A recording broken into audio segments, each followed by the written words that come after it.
Here is Larry Kudlow.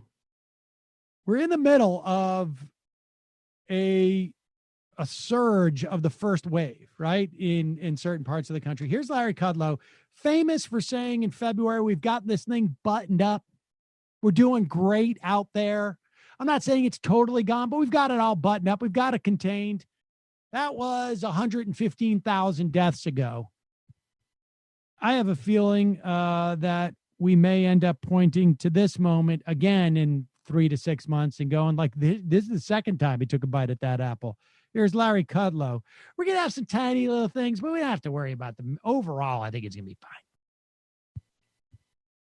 In the U.S. yesterday, new cases. Well, look at just come a little closer to microphone. The growth rate is only up a little bit. We're like 1.5% growth. You know, that number was 45% months ago. The highest number since 2 months ago. Yeah, but way below the original peak back in. Still feel there's no second wave coming? We do, and you know, you didn't hear the interview, but you know, there's 6 or 8 or 9 states that have massive declines in case rates.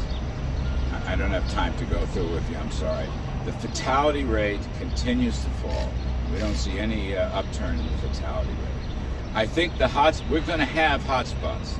No question. We have them now in, you know, Texas and parts of the South, the Carolinas, Arizona. We just have to live with that. That's, I think, part of the story. Yeah. I like how it's like, yeah, we're down. Well, actually, a record in 2 months. Well, yeah, or whatever. It doesn't matter. We're just going to keep saying this no matter what anyways. So there's really no point in getting into the details of this because this is going to be, we have some hot spots like, you know, spots like Texas and Arizona, Florida, little spots. And it is true that, I mean, look, that's the nature of a wave, right? A wave is at a peak and then it goes like this and then it goes back up like that. Like, and that's the wave is going across the country. That's basically it. So yes, there's a decline in the Northeast, in New York, Massachusetts, because it was massive there. And it was the first place it was there, and everybody got some measure of warning. Because it starts, obviously, in the most international city you have. People got some measure of a warning. And then some states completely ignored those warnings. That moment with Kudlow, I think we'll also look back to at one point. Nevertheless, you got,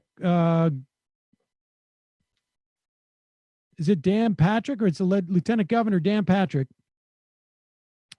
This is the guy who basically at the beginning of this said, like, you know, I personally would rather die than have to have my grandkids wear a mask or something like that.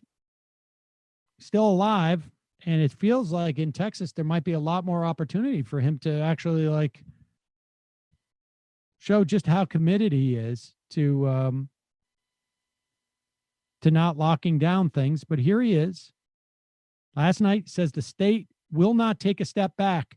Tell me what happened today, Matt. Well, let's listen to this and then we'll come back with that. Go ahead. Will Texas in any way, shape, or form, Dan Patrick, shut down because of this spike? Will it? Well, Governor Abbott was very clear in his announcement today that we put a pause on elective surgeries to make sure we have plenty of room, but we're not stepping backwards. And our pause button that we've taken here, Laura, we're already 75% open in our restaurants, 50% in almost every business. People are out there and about. It's one of the reasons that cases are up with young people. They actually, about Memorial Day, said, I've had enough living with my parents. I'm going out. And they're socializing. And we wish they would social distance as they do that. But that's been the big reason for the spike. And just to close the loop on the ICU cases, when they say in Texas, well, it's 95% full, that's with non-COVID patients. So as those cases end, we have plenty of room, plenty of room for Dan, COVID patients. Now, you can believe this guy if you want. He said this last night. Texas is no way we're not taking a step back. And then less than 12 hours later, do you want to pull up any of the headlines on this, Brendan? Governor Greg Abbott orders Texas bars to close again and restaurants reduce 50% occupancy. And that happened about an hour ago. So I don't know. I wonder what happened between. God, those are really rough 12 hours.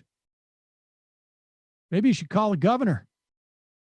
I love how Laura Ingraham is laughing at the prospect of like our beds are all filled up, but it's not with COVID patients. You know what?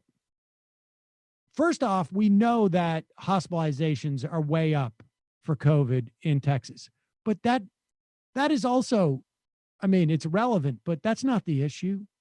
The issue is there's no room. You're going to have more patients. Doesn't matter who's in those beds. If you don't have room for more patients that are coming because of COVID, then people are going to get more ill. Some will die. Some will just get illnesses that will plague them for the rest of their lives. They bathe in this ignorance. They bathe in it.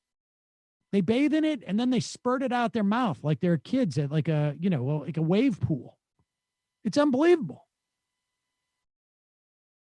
It's just, there's been nothing like this. I really don't like, and it's not like, like the first round, it was bizarre, right? When they're acting like this in March, when Trump is acting like this in February. But then you see 115,000 people dead, and then Laura Ingram's still laughing at the prospect that like you're having a wave there. It's, man. It's nuts. Let's go to the phone. Calling from an 8-5.